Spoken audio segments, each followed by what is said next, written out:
And today I'm going to talk a little bit about the two versions of the new NLS digital player. These have been out for about a year. And one of the reasons I'm doing this is several of my consumers have been asking, what's the difference between the two players? Many didn't even realize that there were two players. So we're going to cover that. And the second thing is a lot of our consumers are wanting to put books that are downloaded from Bard or newspaper and magazine files that they're getting from main heirs onto their digital players. With that said, let me just backtrack a little bit. These two players are from the National Library Service. If you're not familiar with that for one reason or another, you can get familiar by calling 888-657-7323.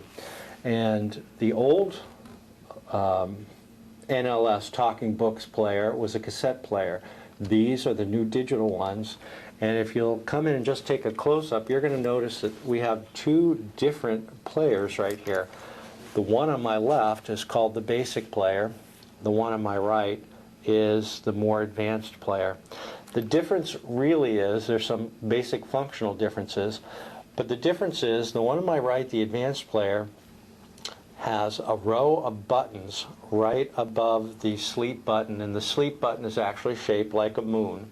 So when you're facing the digital player, find the moon, and if you have a row of buttons above the moon, you have the advanced player. If you don't, you have the basic player. What's different?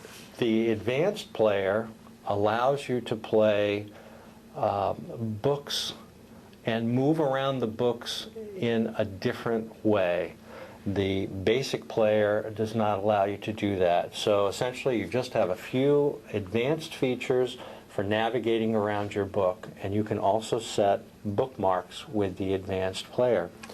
If you don't specify the advanced player, you are sent the basic player. So chances are, if you said nothing and you have a new digital player, you have the basic player. Okay, step two. Most of the time, when you're using the new NLS Talking Book Player, you're getting a cartridge from the National Library Service, which goes in the slot in the front of the player. You may not realize that there's another way that you can play books. You can take a computer USB thumb drive, like the one that I have in my hand, and if you are facing your NLS Talking Book Player, on the right-hand side of it, about midway along the side, you're going to feel a slot where the USB thumb drive is going to go right into the player. Now, when you first get the player has a very annoying little cover that's covering that up. You're going to have to take your thumb and slide it in there and pull it out. And then the next thing you have to do is to put it someplace safe because it's really small. Most of the clients I see who have these have already lost theirs, so just get rid of it, put it in a safe place. The thumb drive goes right into the player, just like that.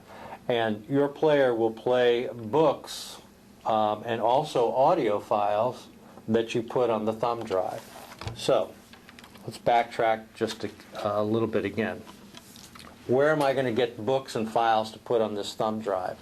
The first place that you're going to go is back to the NLS website, and it's called BARD for Braille and Audio Reading Download. And if you go to the BARD website, and I'm going to give you the website right now, it's http://nlsbard.loc.gov. There's an application process. First of all, you have to be an NLS user. Second of all, you have to fill out the application. And then you have to put the access code on the USB thumb drive. All of that is a little bit beyond the scope of what we're talking about today. If you'd like instructions on that, just go to www.lowvisiontech.com and you'll find instructions on how to do that. Now, let's say we have gone to the BARD website, and I have. I've downloaded 2 magazines. One is Bon Appetit, and the other magazine is Atlantic Monthly. And I put them on my thumb drive.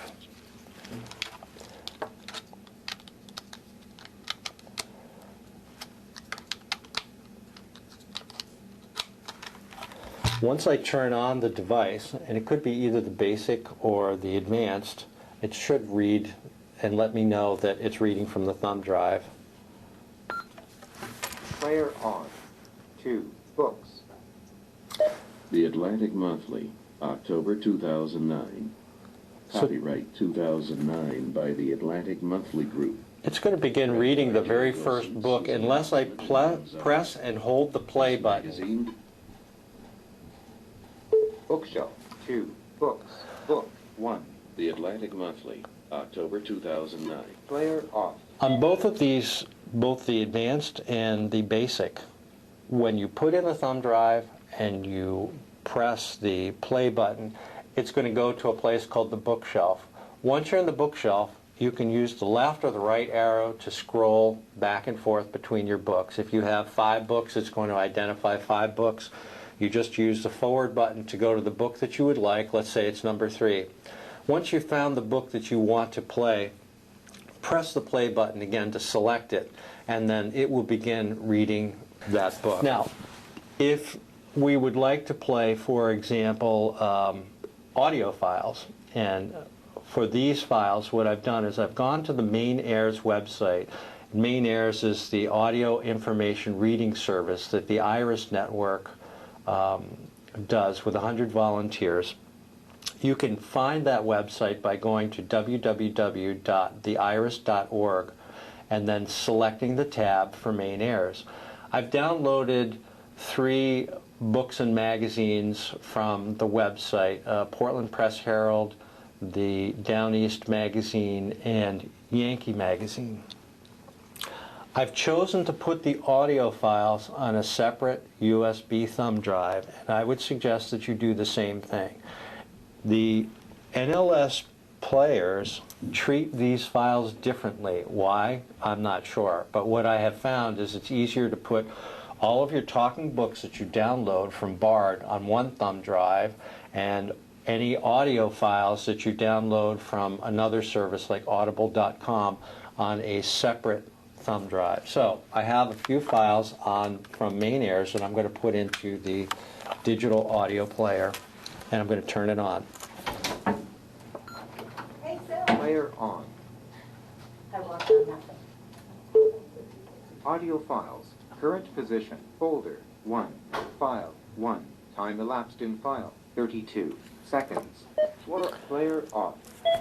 When it identifies the files, it's going to play the very first file. To get to the second file, you need to press and hold the forward button until you get to the end of the file. And then it's going to say File, Skip, and that will take you to the next file, and you can press the play button and begin playing. That's the way it manages the audio files. You could have 10 audio files on here and play all 10, but it is going to play them sequentially. You have less options in terms of choosing your files. This is not as good a device for playing the audio files as something like the Victor Reader Stream, but it will get the job done. Back to the 2 different players. If you're consistently playing books that have been downloaded from Bard, you will want to call your local state library outreach service. In Maine, it's Maine Library Service. Speak with Talking Books and ask for the advanced version. The reason is that the advanced version gives you a few more options in terms of how you read your books. You can jump from chapter to chapter, you could jump from page to page, sentence to sentence, or you can set a bookmark. Those are features that are not available on the basic player. So that would be one of the, if you're a regular book reader, order yourself the advanced player.